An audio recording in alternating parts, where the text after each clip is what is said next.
ನೋಡಿ, ಇವತ್ತು ರೇಣುಕಾ ಸ್ವಾಮಿ ಕೊಲೆ ಕೇಸಿನಲ್ಲಿ ದರ್ಶನ್ ಸಿಕ್ಕಾಕೊಂಡಿರ್ತಕ್ಕಂಥ ಹಲವರು ಅವ್ರ ಸ್ನೇಹಿತರು ಆ ಕೇಸ್ ಬಗ್ಗೆ ಇವತ್ತು ಸ್ಟಾರ್ಟ್ ಮಾಡಿದ್ರು.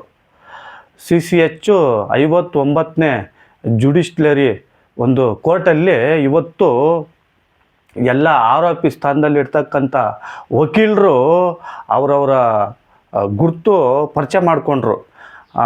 ಆ ಜಡ್ಜು ಸುಜಾತ ಮಡಿವಾಳಪ್ಪ ಸಾಮ್ರಾಣಿ ಅಂತ ಅವರ ಹೆಸರು. ಒಬ್ಬ ಮಹಿಳೆ ಜಡ್ಜ್ ಇವತ್ತು ಈ ಕೇಸಿನಲ್ಲಿ ಭಾಗವಹಿಸಿದ್ದಾರೆ, ಸೆಲೆಕ್ಟ್ ಮಾಡಿದ್ದಾರೆ. ದರ್ಶನ್ ಕೇಸ್ಗೆ ಒಬ್ಬ ಮಹಿಳೆಯರ ಜಡ್ಜ್ನ ಸೆಲೆಕ್ಟ್ ಮಾಡಿದ್ದಾರೆ. ಅವರ ಹೆಸರು ಸುಜಾತ ಮಡಿವಾಳಪ್ಪ ಸಾಮ್ರಾಣಿ ಅಂತ. ಹಲವಾರು ಕೇಸುಗಳಲ್ಲಿ ಡೆತ್ ಸೆಂಟ್ರು ಕೊಟ್ಟರು ಇವರು. ಒಳ್ಳೆ ಜಡ್ಜು, ಜುಡಿಷಿಯರಿ. ಇವತ್ತು ಕೊಲೆ ಕೇಸಿನಲ್ಲಿ ಇರ್ತಕ್ಕಂಥ ದರ್ಶನ್ ಅವರಾಗ್ಬೋದು, ಅವರ ಸ್ನೇಹಿತರಾಗ್ಬೋದು, ಅವರ ವಿಶೇಷವಾಗಿ ಅವರ ವಕೀಲರಾದಂಥ ಬಾಲನ್, ಪವಿತ್ರ ಗೌಡ ಕರೆ ಇರ್ತಕ್ಕಂಥ ಬಾಲನ್ ಅವರು ಇವತ್ತು ಫಸ್ಟ್ ಕ್ಯೂವಲ್ಲಿ ನಿಂತ್ಕೊಂಡು ಪವಿತ್ರ ಗೌಡ ಅವ್ರ ಬಗ್ಗೆ ತಿಳಿಸಿದ್ರು ಜಡ್ಜ್ಗೆ. ಏನಂದರೆ, ಇದು ಮೇಡಮ್ ಇವ್ರಿಗೆ ಮಗು ಇದೆ, ಮಗುನ ನೋಡ್ಕೊಳಕ್ಕೆ ಯಾರೂ ಇಲ್ಲ, ನೀವು ಏನೋ ಸ್ವಲ್ಪ ಇವ್ರಿಗೆ ಬೇಲ್ ಕೊಡಬೇಕು ಅನ್ನೋದು ಹೇಳಿದ್ರು. ಆಮೇಲೆ ಆ ಜಡ್ಜು ಜುಡಿಷಿಯರಿ ಮೇಡಮ್ ಹೇಳಿದ್ದೇನೆಂದರೆ, ಈಗ ತಾನೇ ಕೇಸು ಸ್ಟಾರ್ಟ್ ಆಗಿದೆಯಪ್ಪ, ನಮ್ಮನ್ನು ಆಯ್ಕೆ ಮಾಡಿದ್ದಾರೆ, ನೀವೆಲ್ಲ ಸೈಡಲ್ಲಿ ನಿಂತ್ಕೊಳ್ಳಿ, ಎಲ್ಲ ಬನ್ನಿ ಲೈನಲ್ಲಿ, ನಿಮ್ಮ ಆರೋಪಿ ಸ್ಥಾನದಲ್ಲಿ ಇರ್ತಕ್ಕಂಥವ್ರ ಬಗ್ಗೆ ಗುರುತು ಹಂಚ್ಕೊಳ್ಳಿ ಅಂತ ಲಾಯರ್ಗಳ್ಗೆ ಹೇಳಿದ್ರು ಮೇಡಮ್ ಅವರು. ಅದು ಎಲ್ಲರೂ ಕೇಳ್ಕೊಂಡು ಬಂದರು, ನಿಮ್ಮದು ಯಾವ ಕೇಸು, ಯಾವ ಮನುಷ್ಯ ಏನಂತ. ಇವತ್ತು ದರ್ಶನ್ ಅವ್ರಿಗೆ ಎಲ್ಲೋ ಒಂದು ಕಡೆ ಒಳ್ಳೆಯದು ಅನ್ನೋದು ಅನ್ನಿಸ್ತು ನನಗೆ. ಖಂಡಿತವಾಗಲು ಸುಪ್ರೀಂ ಕೋರ್ಟಲ್ಲಿ ಹೇಳಿರ್ತಕ್ಕಂಥದ್ದು 1 ವರ್ಷಗಳ ಒಳಗಡೆ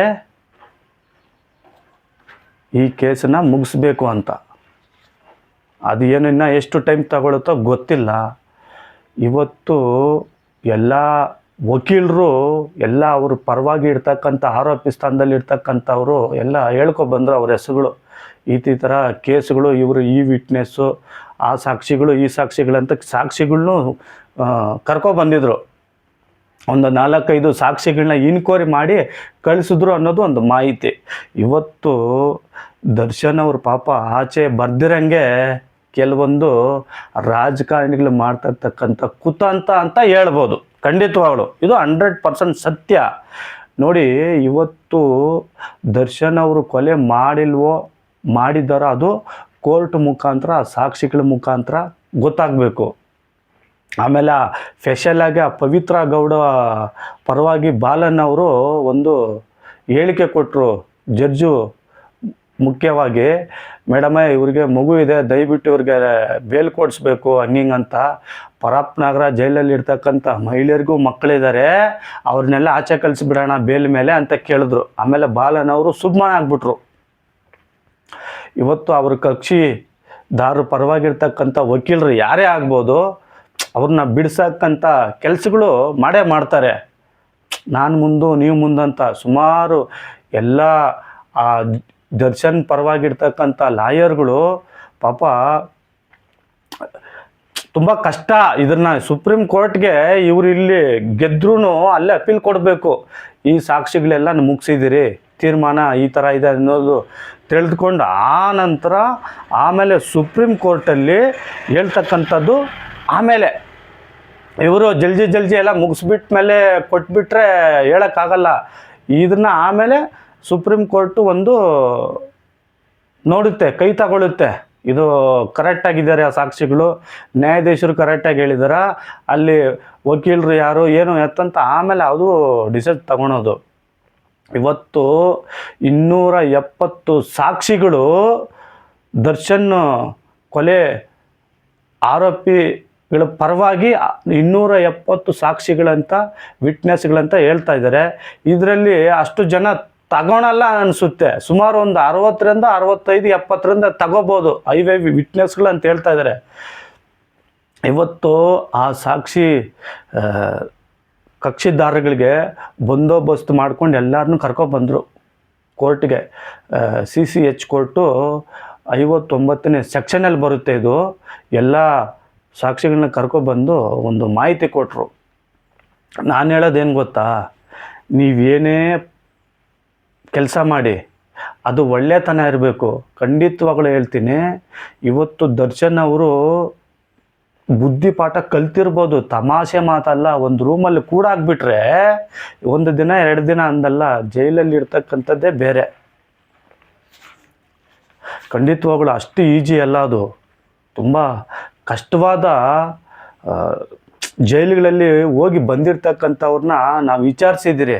ಅಯ್ಯೋ ಬೇಡ ಸ್ವಾಮಿ, ನೀವು ಯಾವುದು ತಪ್ಪು ಮಾಡೋಕ್ಕೆ ಹೋಗ್ಬೇಡಿ, ಯಾವನಾದ್ರೂ ಏನಾದರೂ ಅಂದರೆ ತಲೆ ಬಗ್ಸ್ಕೊಂಡು ಬಿಟ್ಟು ಹೋಗ್ಬಿಡಿ ಅಂತ ಹೇಳ್ದಂಥ ಕೈದಿಗಳಲ್ಲಿ ಒಳಗಡೆ ಅನುಭವಿಸಿ ಬಂದಿರತಕ್ಕಂಥ ನಮ್ಮ ಹತ್ರ ಹಂಚ್ಕೊಂಡಿರೋ ಮಾತುಗಳು ನಿಮ್ಗೆ ಹೇಳ್ತಾ ಇದ್ದೇನೆ ಅಷ್ಟೇ.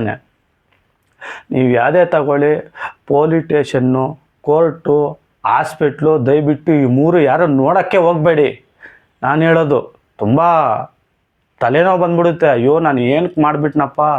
ಇವತ್ತು ದರ್ಶನ್ ಅವರು ಮಾಡಿದ್ದಾರೋ ಮಾಡಿಲ್ವೋ, ಅವ್ರಿಗೊಂದು ಮನಸ್ಸು ಹೇಳಿರ್ಬೋದು, ಅಯ್ಯೋ ನಾನು ದುಡುಕ್ಬಿಟ್ನಾ, ನಾನು ಇದು ಮಾಡಬಾರ್ದಾಗಿತ್ತು, ನಾನು ಏನೋ ಮಾಡಿ ಕಳಿಸ್ಬಿಡ್ಬೇಕಾಗಿತ್ತು ಅನ್ನೋದು ಹೇಳ್ಕೊಬೋದು. ಅಷ್ಟೇ, ಹೇಳೋಕ್ಕಾಗಲ್ಲ ಅದು. ಇವಾಗ ನಾವೇನಾದರೂ ಎಡು ಬಿದ್ದ ಮೇಲೆ ಅಯ್ಯೋ ನಾನು ಈ ಕಡೆ ಹೋಗ್ಬೋದಾಗಿತ್ತಲ್ಲ, ಫಸ್ಟೇ ನನಗೆ ಗೊತ್ತಿತ್ತು, ನಾನು ಓಡಬಾರ್ದಾಗಿತ್ತು, ಅಲ್ಲಿ ಗೊತ್ತಿತ್ತು ನನಗೆ ಕಲ್ಲು, ಯಾವತ್ತಾದ್ರೂ ನೋಡ್ತಾ ಇದ್ದೆ ನಾನು ಹೋಗೋವಾಗ, ಅದನ್ನೇ ನೋಡಿಲ್ಲಲ್ಲ ಅನ್ನೋದು, ನಾನು ಫಸ್ಟ್ ಹಿಂಗೆ ಹೋಗ್ಬೇಕಾಗಿತ್ತಲ್ಲ ಒಳ್ಳೆಯ ರೂಟಲ್ಲಿ ಅನ್ನೋದು ಅವ್ರು ತಿಳ್ಕೊತಾರೆ. ಅವರಂತಲ್ಲ, ಪ್ರತಿಯೊಬ್ಬರು ಮನಸ್ಸಲ್ಲಿ ಬಂದ್ಬಿಡುತ್ತೆ ತಪ್ಪು ಮಾಡಿದ ಮೇಲೆ. ನಾನು ಇಲ್ಲ ಅಂತ ಹೇಳ್ತಾ ಇಲ್ಲ. ಇವತ್ತು ದರ್ಶನ್ ಅವರು ಮಾಡಿದ್ದಾರೋ ಮಾಡಿಲ್ವೋ ಅದು ಕೋರ್ಟು ಅದನ್ನು ಪಾಲಿಸುತ್ತೆ. ಅವರು ತಪ್ಪು ಮಾಡಿದರೆ ಶಿಕ್ಷೆ ಕೊಡ್ಬೋದು, ತಪ್ಪು ಮಾಡಿಲ್ಲ ಅಂದರೆ ಆದಷ್ಟು ಬೇಗನೆ ಆಚೆ ಬರ್ಬೋದು. ಹೆಂಗೋ ಒಂದು ದರ್ಶನ್ ಅವ್ರಿಗೆ ಒಂದು ಗುಡ್ ನ್ಯೂಸ್ ಅಂತ ಹೇಳ್ಬೋದು. 1 ವರ್ಷಗಳ ಒಳಗಡೆ ಗೊತ್ತಾಗ್ಬಿಡುತ್ತೆ ಇವ್ರಿಗೆ ಏನು ಎತ್ತ ಅಂತ ಎಲ್ಲ ಗೊತ್ತಾಗ್ಬಿಡುತ್ತೆ. ನಾನು ಹೇಳ್ತಕ್ಕಂಥದ್ದು, ದರ್ಶನ್ ಅವರು ಪರವಾಗಿ ಇರ್ತಕ್ಕಂಥ ಲಾಯರ್ಗಳಾಗ್ಬೋದು, ಅವ್ರ ಕಡೆ ಇರ್ತಕ್ಕಂಥ ವಕೀಲರುಗಳಾಗ್ಬೋದು, ಯಾರೇ ಆಗ್ಬೋದು, ಈ ಕೇಸನ್ನ ಭದ್ರತವಾಗಿ ನೀವು ಆದಷ್ಟು ಬೇಗನೆ ಇದನ್ನು ಮುಗಿಸಿದ್ರೆ ಖಂಡಿತವಾಗ್ಲೂ ದರ್ಶನ್ ಅವರು ಒಂದು ಲೆವೆಲಲ್ಲಿ ಇರ್ತಾರೆ. ಎಲ್ಲ ಲಾಯರ್ಗಳ ಕೈಯಲ್ಲಿ ಇರ್ತಕ್ಕಂಥದ್ದು ಖಂಡಿತವಾಗ್ಲೂ. ಇವತ್ತು ಆ ರೇಣುಕಾ ಸ್ವಾಮಿ, ಅವರ ತಾಯಿ ತಂದೆ, ಅವರ ಪತ್ನಿ, ಅವ್ರ ಮಕ್ಕಳು, ಖಂಡಿತವಾಗ್ಲೂ ಯಾರೇ ಆಗ್ಬೋದು, ಆ ಥರ ಕೆಟ್ಟ ಕೆಲಸಗಳೆಲ್ಲ ಮಾಡೋದು ತಪ್ಪು. ಅವ್ರ ತಂದೆ ತಾಯಿ ಮಕ್ಕಳಿಗೆ ಯಾರೂ ಹೇಳಲ್ಲ, ಈ ಥರ ಇನ್ಸ್ಟಾಗ್ರಾಮ್ನಲ್ಲಿ ಕೆಟ್ಟದಾಗಿ ನೀನು ಹಾಕು ಅಂತ. ಪಾಪ ತಂದೆ ತಾಯಿಗಳು ಯಾರೂ ಹೇಳಲ್ಲ. ಇವತ್ತು ಅವರು ಆತ ಮಾಡಿದ್ದು ತಪ್ಪಿಗೆ ಅವ್ರ ತಂದೆ ತಾಯಿ ಆಗ್ಬೋದು, ಅವ್ರ ಪತಿ ಆಗ್ಬೋದು, ಅನುಭವಿಸ್ತಾ ಇದ್ದಾರೆ ಪಾಪ. ಅವ್ರಿಗೂ ಒಳ್ಳೆಯದಾಗಲಿ. ನಾನು ಹೇಳೋದೇನು ಗೊತ್ತಾ, ನಿಮ್ಮ ಮಕ್ಕಳು ಇನ್ಸ್ಟಾಗ್ರಾಮ್ನಾಗಲಿ ಫೇಸ್ಬುಕ್ ಆಗಲಿ ಯಾವುದೇ ಆಗಲಿ ಯೂಸ್ ಮಾಡ್ತಾಯಿದ್ರೆ ಒಂದು ಸಲ ನಿಮಗೆ ಅವ್ರಿಗೆ ಹೇಳಿ, ಈ ಥರ ಎಲ್ಲ ಇನ್ನೊಬ್ರಿಗೆ ಕೆಟ್ಟ ಕಮೆಂಟ್ಗಳೆಲ್ಲ ಹಾಕೋದು, ಕೆಟ್ಟದಾಗಿ ಬೈಯೋದು, ಕೆಟ್ಟದಾಗಿ ನಿಂಗಿಸೋದು, ಹಿಂಗೆಲ್ಲ ಮಾಡಬಾರ್ದು ಅಂತ ಪೇರೆಂಟ್ಸು ಹೇಳಬೇಕು. ಇದು ಈ ಕೇಸು ಇಡೀ ಜಗತ್ತಿಗೆ ಗೊತ್ತಾಗೋಯ್ತು ಇಲ್ವಾ ನಾನು ಹೇಳೋದು.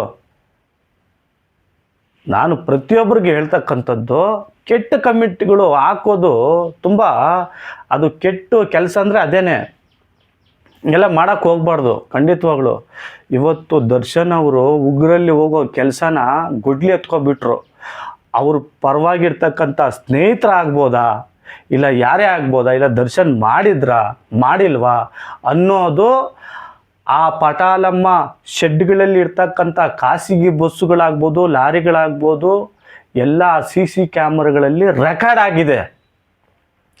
ಆ ಡಿವೈಸಲ್ಲಿ ಇರ್ತಕ್ಕಂಥ ಸಾಕ್ಷಿಗಳು ಡಿಲೀಟ್ ಮಾಡಿದ್ರು ಅಲ್ಲಿರ್ತಕ್ಕಂಥ CC ಕ್ಯಾಮ್ರಾಗಳಲ್ಲಿ ರೆಕಾರ್ಡ್ ಆಗಿದೆ. ಇವರೆಲ್ಲ ಬಂದಿರತಕ್ಕಂಥದ್ದು, ಕರ್ಕೊಂಡು ಹೋಗಿರ್ತಕ್ಕಂಥದ್ದು, ಮತ್ತು ಇನ್ನು ಕರ್ಕೊಂಡು ಇವ್ರನ್ನ ರೇಣುಕಾ ಸ್ವಾಮಿನ ಕರ್ಕೊಂಡು ಹೋಗಿರ್ತಕ್ಕಂಥದ್ದು CC ಕ್ಯಾಮ್ರಲ್ಲಿ ರೆಕಾರ್ಡ್ ಆಗಿದೆ ಪಟಾಲಮ್ಮ ಶೆಡ್ಗಳಲ್ಲಿ. ಇವತ್ತು ನೀವೇನಾದರೂ ಖಾಸಗಿ ಬಸ್ಸುಗಳಾಗ್ಬೋದು ಏನಾದರೂ ಸೀಸ್ ಆಗಿಬಿಟ್ರೆ ಸುಮ್ಮನೆ ಅವರು ಅಲ್ಲಿ ಬಿಟ್ಬಿಟ್ಟು ಬಂದ್ಬಿಡಲ್ಲ. ಕೆಲವರು ಬ್ಯಾಟ್ರಿಗಳು ಬಿಚ್ಚಿಬಿಡ್ತಾರೆ, ಕೆಲವ್ರಿಗೂ ಇಂಜಿನ್ಗಳೆಲ್ಲ ಬಿಚ್ಚಿಬಿಡ್ತಾರೆ, ಏನೇನೋ ಬಿಚ್ಕೊಂಡು ಹೋಗ್ಬಿಡ್ತಾರೆ ಅಂದ್ಬಿಟ್ಟು ಕೆಲವೊಂದು ಅವರೇ ಮಾಲೀಕರು ಬಸ್ಸುಗಳಲ್ಲಿ CC ಕ್ಯಾಮ್ರಾಗಳು ಹಾಕಿದ್ದಾರೆ. ಖಾಸಗಿ ಬಸ್ಗಳಲ್ಲಿ. ಕೆಲವೊಂದು ಪಾಪ ಲೋನ್ಗಳೆಲ್ಲ ಕಟ್ಟೋಕ್ಕಾಗಲ್ಲ, ಏನೋ ಅವ್ರದ್ದು ಪ್ರಾಬ್ಲಮ್ ಇರುತ್ತೆ. ಸೀಸ್ ಆದ ತಕ್ಷಣ ಗೋಡನ್ಗೆ ಎತ್ಕೊಂಡೋಗ್ಬಿಡ್ತಾರಲ್ಲ, ಆ CC ಕ್ಯಾಮ್ರಾಗಳಲ್ಲಿ ಬಸ್ಗಳಲ್ಲಿ ಇರ್ತಕ್ಕಂಥದ್ದು ರೆಕಾರ್ಡ್ ಆಗಿದೆ. ಇದು ಒಂದು ವೀಕ್ನೆಸ್ಸು, ಸಾಕ್ಷಿ, ವೀಕ್ನೆಸ್ ಇದು ಸಾಕ್ಷಿ.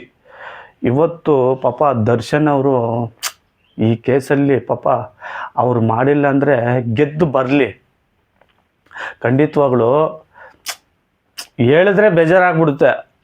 ನಾನು ಹೇಳೋದೇನು ಗೊತ್ತಾ, ದರ್ಶನ್ ಅವರು ಆ ಸ್ಥಾನಕ್ಕೆ ಹೋಗಿ ಈ ಪರಿಸ್ಥಿತಿನಲ್ಲಿ ಇರೋದು ಅದು ಎಲ್ರಿಗೂ ಬೇಡ ಕೆಲಸ.